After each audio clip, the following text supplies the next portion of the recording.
Welcome everybody. We've got our live stream for the Thursday today, and I wanted to show you guys how to make these chocolates. So they're basically chocolates made in a polycarbonate mold and then filled. So what I'll do is just wait a moment for people to come in, and then we'll start working on that. You don't need a polycarbonate mold for this. You can also use a silicone mold instead. And I've got some white chocolate. It's already been melted in the microwave. And what I'm going to do is start filling in some of these pockets.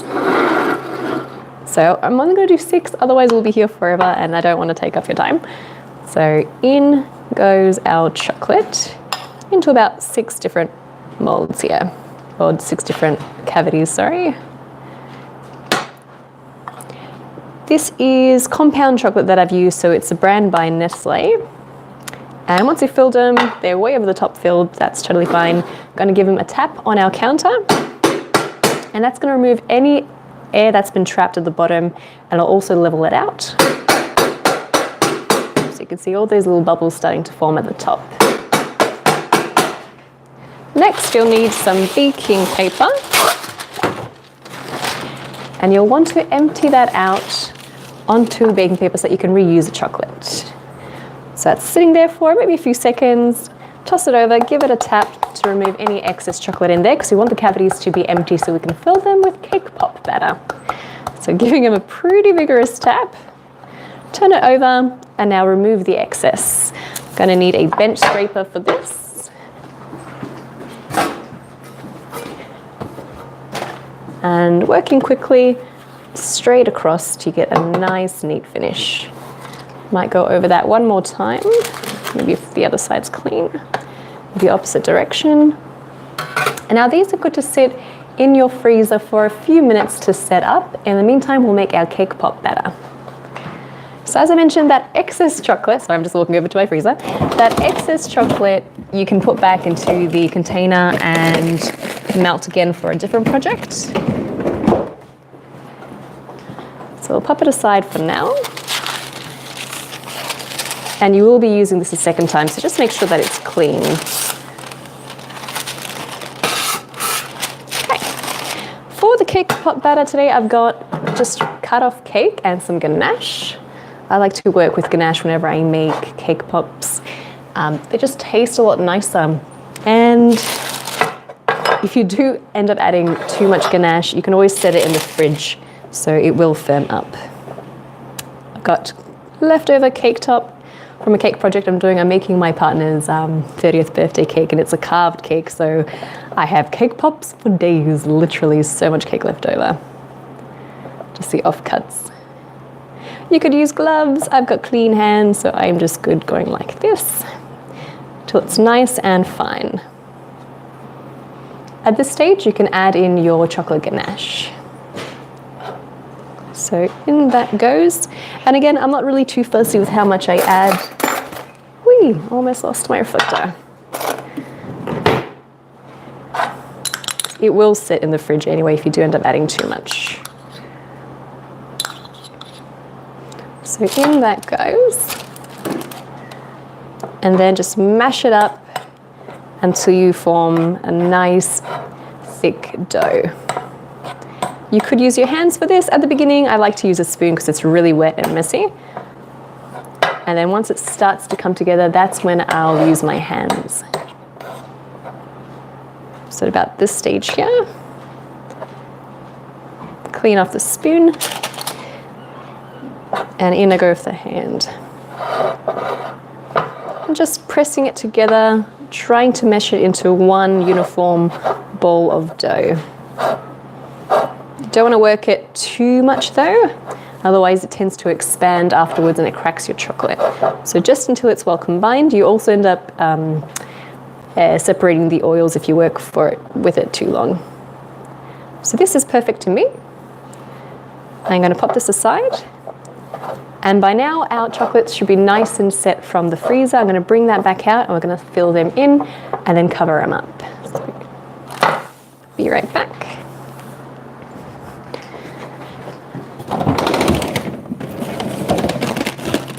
Beautiful. So nice and set.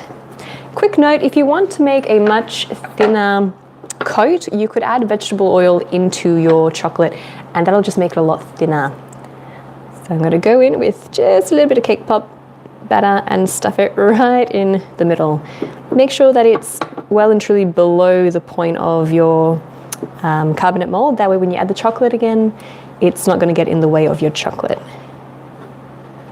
It's just a really fun way to make little chocolate decorations for a dessert table, for a little surprise center. And it tastes really, really yummy as well. That's a little too much. Let's just stuff it in there.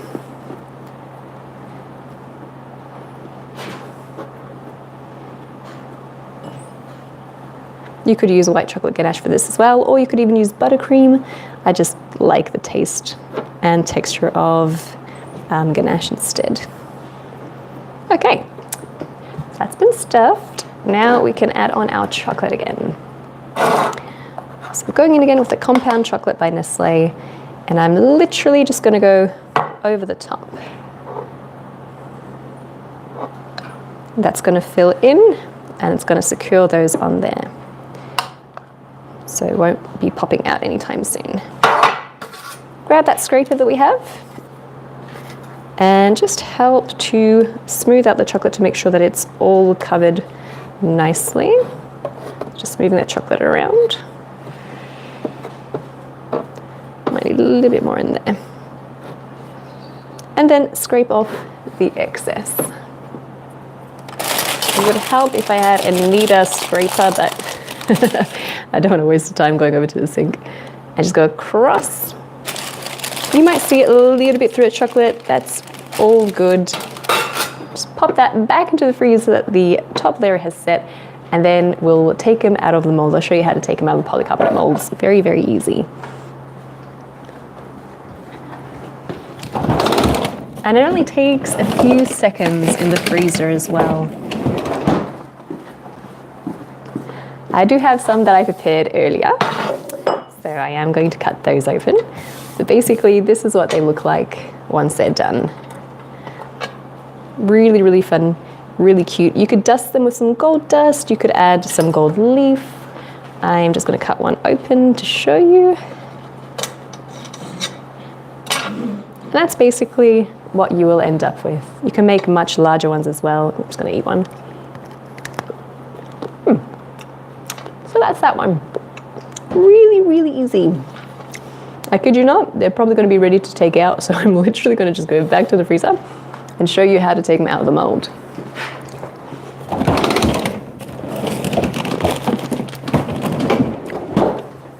Beautiful. This is going to get really noisy, but you basically just tap it straight onto your countertop. And they usually come out. Got two. If that happens, they're probably not ready to take out. So you might just need to leave them in there for a little bit longer, but I don't want to waste your time, so we're just going to keep making a racket till they come out. Beautiful. And there you have it, guys. Thank you for joining me for this quick live stream. And if you do recreate these, please tag me, #Rosie'sDessertSpot, so I can see what you guys are doing as well. I'm going to read through some questions now if you guys have any. Yeah, thank you very much, guys. I'm glad you liked it.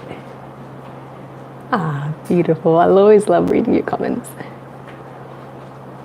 Okay, doesn't look like there's any questions. Lots of hellos though. Hello, hello.